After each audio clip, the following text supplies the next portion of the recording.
आदाब, मैं हूँ सैयद अकील सुकलेम बुखारी और निदाई जम्मू कश्मीर के देखने वाले तमाम नाजरीन को मेरी तरफ से सलाम पहुँचे। नाजरीन, आज जिस मुद्दे पे ये व्लॉग बनाने जा रहा हूँ मैं, वो है पाकिस्तान में जो है कि वोटिंग का तरीका जो है वो चेंज कर दिया गया। जहाँ पर हम ठप्पा लगाया करते थे, अब वहाँ पर जिद्दत आ गई और अब एक मशीन के बटन दबाने की वजह से जो है वो वोट कास्ट हो जाया करेगा।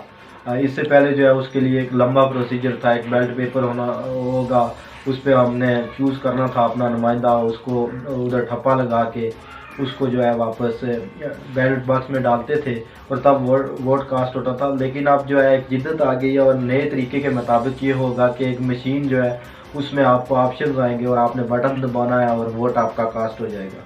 इस संबंध में जो है पार्लियामेंट में एक मुश्तरका इजलास बुलाया गया, जिसमें इंतखाबी इस्लाहत के बिल के मंजूर करने के लिए जो है वो पोलिंग करवाई गई, जिस पर 221 जो कारकुनान थे उन्होंने हुकूमत के हक़ में वोट दिया और 203 कारकुनान ने जो है वो अपोजिशन के हक़ में वोट दिया। इस तरह हुकूमत ने जो है वो वाज़ह बरतरी से जो है इस बिल को मंजूर करवा लिया। तो अपोजिशन की जानब से इस बिल के मंजूर होने पर काफ़ी शोर शराबा किया गया और वहीं पर अगर देखा जाए तो अपोजिशन के जो थे 15 अरकान जो थे उन्होंने इस इजलास में शिरकत नहीं की और वो इस इजलास से गायब रहे।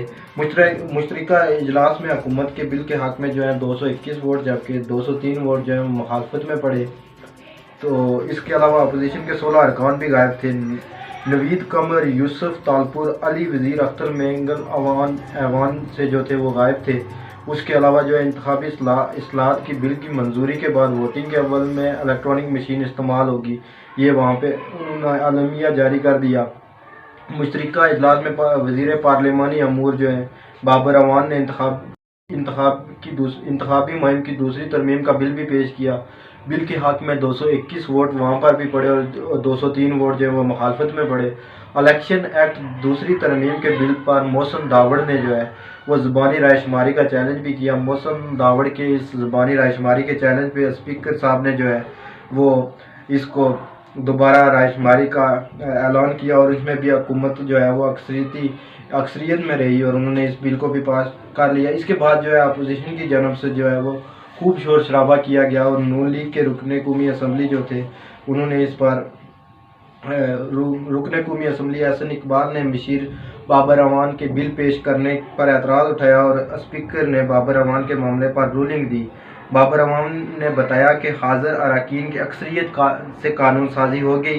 बैरिस्टर फ़रोग़ नसीम ने कहा कि मुश्तरका इजलास में तमाम बिल्स मासवाए आइनी तरमीम के मौजूदा सादा अक्सरियत से मंजूर हो गई। बिलावल भुट्टो का कहना था कि जॉइंट सिटिंग के रूल्स बड़े वाज़ेह हैं और दोनों ऐवानों की कुल तादाद के अरकान की अक्सरियत से सादा कानून साजी होगी। इसके बाद जो है पार्लियामेंट के मुश्तरका इजलास में बिल मंजूर हुए और उसके ऊपर स्पीकर कौमी असम्बली ने इलेक्ट्रॉनिक वोटिंग मशीन के बारे में बाबर अवान की तरमीम मंजूर कर ली, जबकि सेनेटर मुश्ताक और सेनेटर शीरी रहमान की तरमीम मुस्तरद कर दी। वफाकी वज़ीर कानून ने कुलभूषण यादव के केस से मुतल्लिक़ बिल अमली अदालत इंसाफ में नज़रसानी व गौर मुकर्रर बिल 2021 अक्सरियत राय से मंजूर कर लिया, जिसमें दोनों जानब से वो वोट कास्ट कर दिए गए। पार्लियामेंट ने इस्लामाबाद में रफ़ाई अदारों की रजिस्ट्रेशन और इंज़बात का बिल भी मंजूर कर लिया। पार्लियामेंट ने State Bank of Pakistan banking services corporation तरमीमी बिल मंजूर कर लिया। उसके अलावा National College of Art Institute bill 2021 भी मंजूर हो गया। पार्लियामेंट ने मुस्लिम आइली कवानीन में तरमीम के 2 बिल भी मंजूर कर लिए। इसके बाद इंसदाद जना बिल जब्र तहकीकाती व समात बिल जो था वो भी 2021 मंजूर कर लिए गए। कुल 27 जो मुद्दे थे उन पे वहाँ पे आज बहस हुई और 27 में से तकरीबन 27 ही मामलात जो थे उनके ऊपर हुकूमत ने वाज़ेह अक्सरियत हासिल करके जो है वो बिल मंजूर करवा लिए। और सबसे बड़ी जो खबर थी वो ये थी कि जो हमारे फ़ॉरेन में लोग रहते हैं, जो पाकिस्तानी जो दूसरे ममालिक में रहते हैं, उनको जो है वो वोटिंग का हक़ दिया गया और अब कोई भी पाकिस्तानी जो है वो किसी दूसरे मुल्क में रहता है तो वो वहाँ से वोट कास्ट कर सकेगा और बाकायदा तौर पर इलेक्शन में हिस्सा ले सकेगा। आज की जो अपडेट थी वो इतनी। देखते रहिए निदाई जम्मू कश्मीर। अल्लाह हाफिज़।